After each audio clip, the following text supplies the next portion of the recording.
Hi, I'm Mason. I'm 44, a dentist, and 2 nights ago, my son told me he's always loved his mother more. That I'm annoying. That's why she left. Then at 2:03 a.m., he called asking for $2,000 so he could leave a club. The phone buzzed like it was mad at me. 2:03 a.m., face down on my nightstand, screen bleeding blue through the cracks of my blackout shades. One word lit it up, Dad.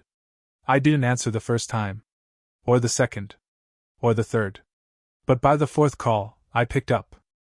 Not because I was worried. Because I knew exactly what it was. My card got declined. It's stupid. I need $2,000. Like right now. They won't let me leave. I sat up. Ran a hand down my face. Call your mom, I said, and placed the phone back down. You'd think I'd feel guilty. I didn't. Just tired. A kind of tired they don't warn you about in parenting books. The kind that settles in your bones when love becomes a transaction. 2 days earlier, we'd fought in the kitchen. I asked about a credit card bill. He exploded. You're so annoying! No wonder Mom left. I've always loved her more. He said it like he'd been holding it in for years. Like he'd finally won an argument I didn't know we were having. Then he slammed the door so hard my blinds rattled. I didn't chase him. I rinsed his cereal bowl, the one with toothpaste smears from when he spits in the sink like the bathroom is optional. I set out a clean towel. Reflex. Habit. Then I sat at the kitchen table and stared at the mortgage statement I'd just paid on a house I didn't own. This wasn't the first time I felt like an ATM with a pulse. But it was the first time I didn't react. I didn't yell. I didn't cry. I just sat in the quiet and realized I was done pretending this version of love was normal. At 9:12 a.m., the morning after the club call, the police rang. Is this Dr. Mason Harper? Yes. This is Officer Delgado with the 7th Precinct. Your son is here. We need someone to pick him up. I was halfway through brushing my teeth. The electric buzz of the toothbrush kept going while my brain did the math. No charges. Just a ride. I said, I'll be there in 20. I put on yesterday's sweatshirt and sat on the edge of the bed, staring at the floor. My jaw clenched so tight it felt like I'd been grinding my teeth in my sleep again. Maybe I had. But I wasn't mad. I was clear. That morning I decided something. I would show up, but I would stop bleeding for people who treat the bandage like a napkin. The 7th Precinct smelled like old coffee, cleaning fluid, and second chances. I walked in wearing the same hoodie I wore to paint the basement, hoping they'd assume I was someone's contractor, not a dad here on an embarrassing errand. The officer at the desk didn't blink. Just slid a clipboard toward me. Sign here. No charges being filed, just a disturbance complaint and a decline tab. He's in the back. I scribbled my name. Thanks. Andrew sat on a molded plastic chair, hoodie up, legs sprawled like a kid trying to look older. He didn't even glance up when I walked in. You good? I asked. No response. Let's go. Still nothing. But he stood. That was his version of cooperation. We didn't speak until we got to the car.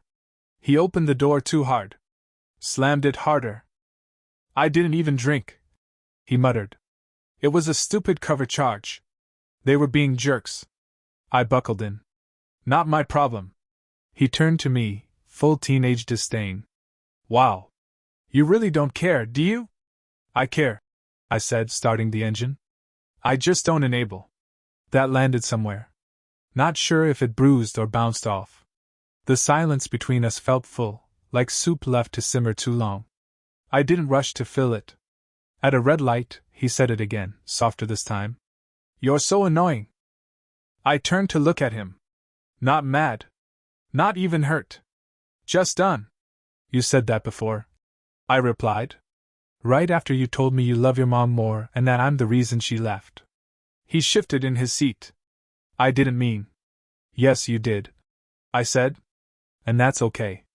You're allowed to be angry. You're allowed to love her more. But you're not allowed to weaponize it every time you don't get your way. He stared out the window. Whatever. That whatever used to gut me. Now it just reminded me of floss, resistance that eventually gives. When we got home, I didn't tell him to apologize. I didn't bring up the club or the call or the tab. I just handed him a trash bag and said, "Take the garbage out. Then we'll talk about how much that ride cost." He looked at the bag like it had personally insulted him. "You're unbelievable." I smiled. "Yep. And I'm not an Uber." He slammed the door behind him. But he took the bag. That night, I texted Lauren. "Picked him up. No charges. He's fine." She responded, "Thanks. I'll talk to him." I didn't ask her to. I didn't expect much. But I felt something settle. Like the hinge of a door finally clicking into place. I used to think being a good father meant fixing everything fast. Now I think it means standing still sometimes. Letting the weight of your choices speak for itself. The binder started that night. I didn't call it that at first. It was just a stack of papers on the kitchen table, printouts, emails, bank statements, that mortgage ledger I'd been ignoring. I was supposed to be meal prepping. Instead, I opened a new manila folder and started sorting. 5 years of payments. Property tax spikes. Insurance. A new roof. A hot water heater. Repairs. All logged, all mine. I wasn't preparing for war. I was preparing for the truth. Truth that didn't rely on someone else's memory or mood swings.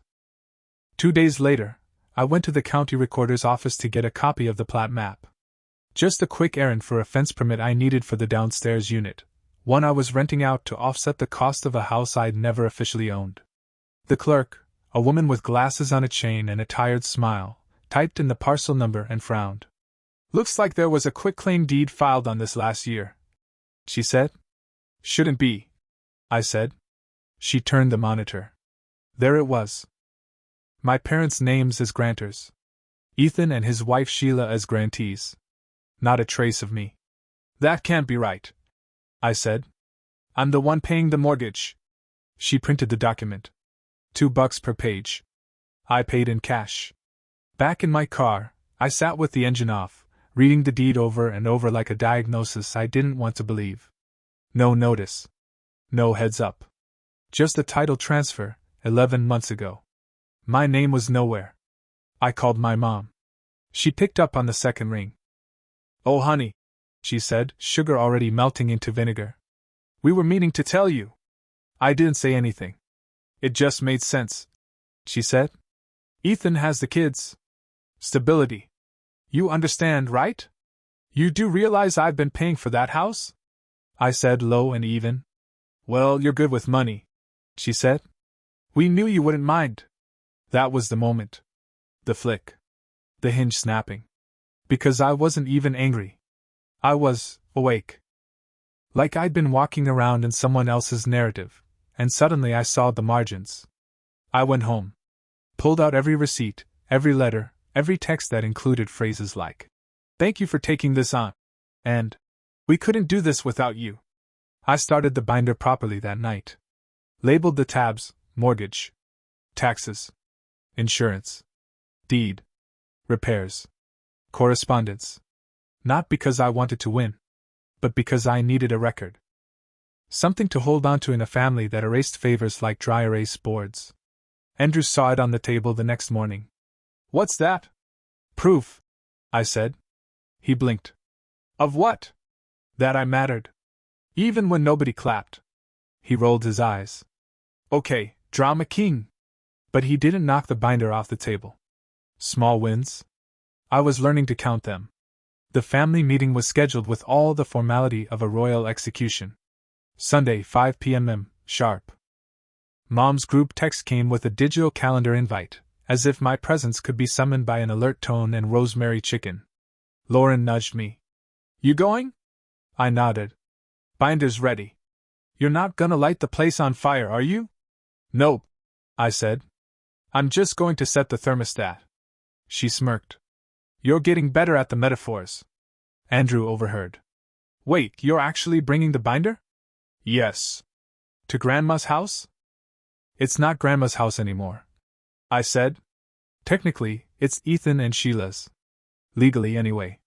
He muttered something that sounded like, "So dramatic," and went back to whatever game he was playing.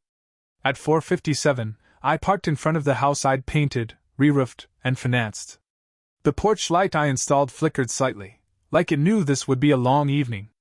Inside, the table was set like we were expecting diplomats. Napkins folded like swans, place cards, candles. Sheila poured wine. Ethan hovered with a smug grin like he'd already written the ending. Mom greeted me with a tight smile and wet eyes. "Let's be adults," she said.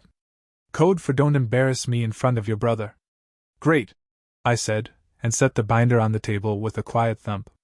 Ethan raised an eyebrow. "Is that your little scrapbook?" "Documentation," I said, flipping open to tab 1. I started calm. "These are 60 mortgage payments made from my account, totaling $113,220 in principal and interest. Here's $18,400 in property taxes, $9,600 in insurance. Receipts for a new roof, $7,850. Water heater, $1,200. Repairs, $2,320. Total contributions, roughly $150,000. Give or take." "Jesus," Ethan muttered. "You keeping tabs or building a case?" "Yes," I said. "Next tab." Mom jumped in. "Mason, this isn't how families work." "No," I said. "But this is how contracts work." I slid over the quitclaim deed and pointed to Clause 4.7 of the mortgage agreement. Transferring ownership without lender consent is a violation of the loan terms. That's called default. Dad finally spoke. "We didn't think it'd matter. You didn't think I'd notice." Sheila sipped her wine like this was a reality show, and she was here for the reunion drama. "I have emails from Mom thanking me for taking it on," I continued. "A group text from Ethan asking to throw a party here. Insurance policies with me as the named insured. All while the house legally belonged to someone else." "You wouldn't," Ethan said. "You wouldn't actually report us." "I'm not here to destroy anything," I said. "I'm here to fix it. Quietly. Legally." I opened the last tab. A letter drafted by my attorney. Calm. Boring. Precise. 3 options. Restore the deed in my name. File an equitable lien plus repayment agreement. Sell and distribute based on contributions. 10 business days to respond. Silence from the table. "You're ruining this family," Mom said, voice breaking.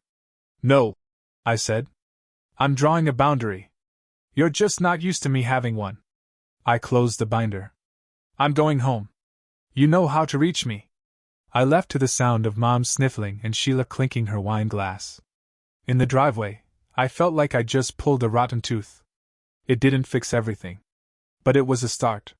The calls started before I even made it to the freeway. 1 from Mom, voicemail full of choking sobs. 3 from Ethan, alternating between bro please and barely veiled threats. 1 from Dad, gruff, short, accusing me of treating family like strangers. By the time I walked into my apartment, 21 missed calls. I placed my keys on the hook and set the binder down next to my kettle like it was just another errand bag. Boiled water for pasta. Watched the steam fog the window. Let the phone vibrate itself across the laminate countertop and didn't touch it. The silence was new. Not lonely, just earned. Monday morning, I saw 22 more missed calls before I polished my first crown. I ignored them all. By Wednesday, the campaign had expanded. Aunt Karen called from Ohio. "Mason, sweetheart, what are you doing to your poor mother?" Cousin Jess DM'd me. "Heard about the house. Kids need a backyard, you know." Even my hygienist mentioned that Mom had come in. "Just for a quick cleaning," and started crying in the chair. "She said you're taking them to court?" I shook my head. "No one's being taken to court." "Good," my hygienist said, relieved. "But I have an attorney," I added, and she blinked twice before asking if I wanted cinnamon flavor or mint. Ms. Ruiz, my attorney, calm as stone in a stream, sent a formal letter to the family. She addressed it professionally. Laid out the facts.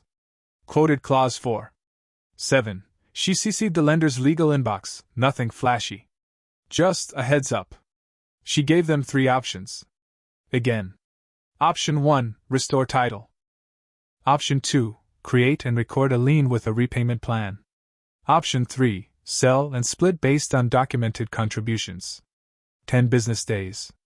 Tick-tock. Then I did something radical. I started swimming. Early mornings, before clinic. Just laps in the community pool.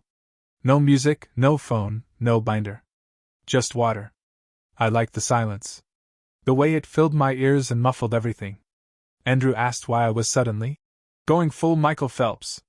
Because breathing matters, I said. He rolled his eyes but paused before adding, Grandma says you're trying to ruin everyone.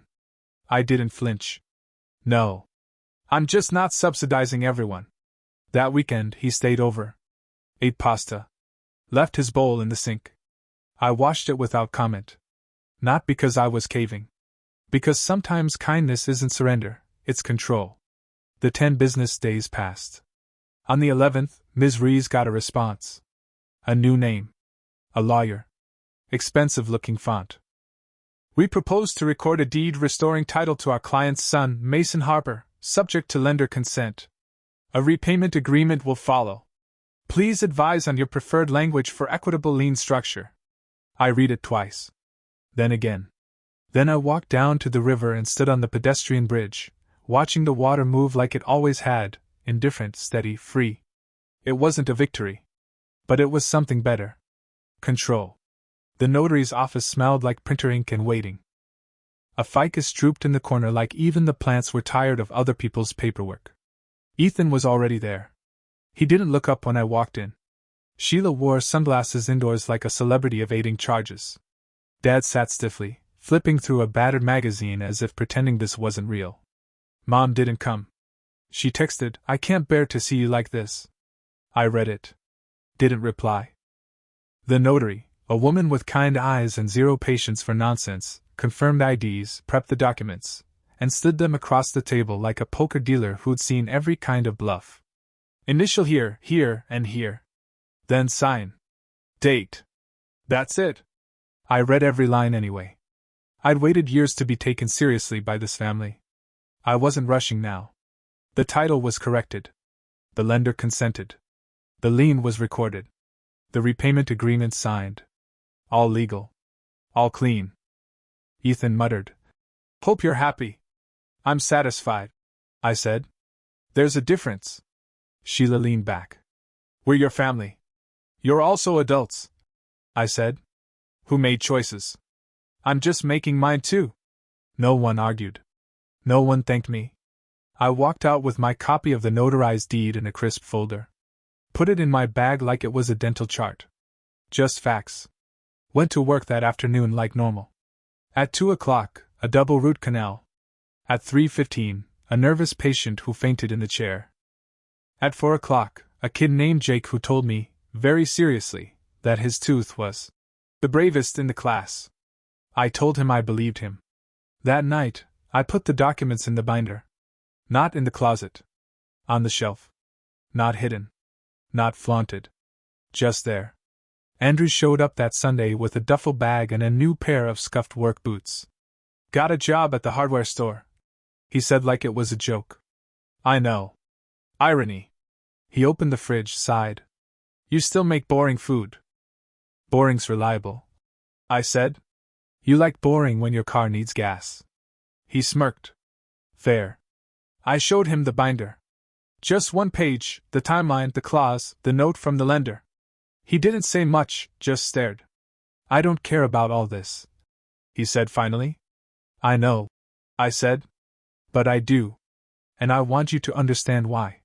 He nodded once. It wasn't a hug. But it was a step. That night, I slept without white noise. Just real silence. The kind you don't have to earn every night like a paycheck. 11:40 p.m. A week after the notary signing, my phone buzzed on the nightstand. Unknown number. No voicemail. Buzzed again. I let it ring. Then came the name I recognized, Ethan. Ignored. Then Mom. Ignored. Then a number I didn't recognize, followed by a voicemail from Officer Delgado. Dr. Harper, we received a welfare check request from a relative. Nothing urgent. Just making sure everything's okay. I called him back. We're fine, I said. No one's in danger. Unless you count boundaries as a crime. He gave a little exhale that felt like a shared eye roll. You're not the first to fix a mess you didn't make, he said quietly. The next day, the calls stopped. Not forever, just changed pitch. Guilt gave way to logistics. Rent schedules. Questions about escrow. Ethan asking for clarification on the payment terms like a man slowly realizing there's a cost to every shortcut. Ms. Rees handled most of it. I paid her promptly. I printed receipts and filed them behind a new tab labeled Lease Compliance. I started swimming again, 3 mornings a week. Laps in cold water. A different kind of quiet. I could feel my jaw unclenching even when the clinic schedule was packed. Andrew texted less. He also asked for money less. One night at 11:02 p.m., a photo landed in my messages. His debit card, $0. 0 balance. A note under it. Figured it out. Worked an extra shift. NBD. I stared at it until my screen dimmed. I didn't text back. I just took a screenshot and added it to the binder under a new section labeled Moments I Don't Want to Forget. The house? It was just a house now. No longer an emotional sinkhole. Just a line on a ledger. A set of keys on a hook next to a novelty keychain, an enamel molar my assistant gave me because it felt on brand. I still insured it. Ethan still paid rent. Sheila still left tomatoes from her garden on my porch in July, no note. I made sauce and gave a jar to the notary as a weird thank you gift. She smiled like she'd seen stranger. Mom kept texting photos of family dinners. Holiday centerpieces. Turkey cutlets. Tinsel. Occasionally a PS. You could always come back. If you'd stop this. I didn't reply to PSs. Only to logistics. Andrew's school drop-offs. Pick up at 5? Got it. Do I need a jacket? Yes. Short. Functional. Clean. It wasn't warmth. But it was peace. And that was enough. A year later, people still ask me, did it get better? And I always say the same thing. It got clearer. Ethan sends rent on the 1st now. Sometimes late. He gets the late fee notice. He argues. I don't budge. He learns. Sheila planted marigolds in the front yard and doesn't say hi when we cross paths. But she leaves cherry tomatoes on the porch in July. The gesture is louder than words. My mom still sends guilt wrapped in seasonal clip art. Photos of tables I'm not at. Messages that end in, we miss the old you. I don't miss the old me. The old me paid mortgages in silence and called it love. The old me rinsed out cereal bowls left in the sink and called it parenting. The old me thought responsibility meant invisibility. Now, I floss daily. I swim 3 mornings a week. I answer family calls on Wednesdays between 6 and 7 p.m. if I feel like it. Andrew turned 18 last month. Got a job at a hardware store. Thinks it's hilarious I'm a dentist and he sells tools. He asked if I knew what a stud finder was. I said, yes. It's usually underappreciated, like most solid structures. He rolled his eyes. But I caught the smile he didn't mean to show. He doesn't say sorry for the things he shouted that night in the kitchen. But when I showed him how to balance a budget, he listened. When he cracked a molar on a gas station sandwich, he asked if I'd fix it. Not for free. Just, can I come to your clinic, Dad? That was his apology. I took it. Closure didn't come like a movie ending. No speech. No dramatic hug. It came in spreadsheets. In notarized signatures. In sleep that wasn't riddled with grinding teeth. Closure came when I realized I don't need a family that claps. I need a life that fits. On the 1-year anniversary of the notary signing, I walked back to the river with a small brass key in my hand, the old one to my parents' back door. They changed the locks and never told me. I held it for a second, then tossed it in. No ceremony. No drama. Just metal sinking into current. The water didn't pause. It just kept moving. I'm not the fixer anymore. Not the family wallet. Not the hinge they swing on. I'm Mason. I'm a dentist. And I still answer the phone sometimes. But now I decide why. And that is what peace looks like with paper trails. The end.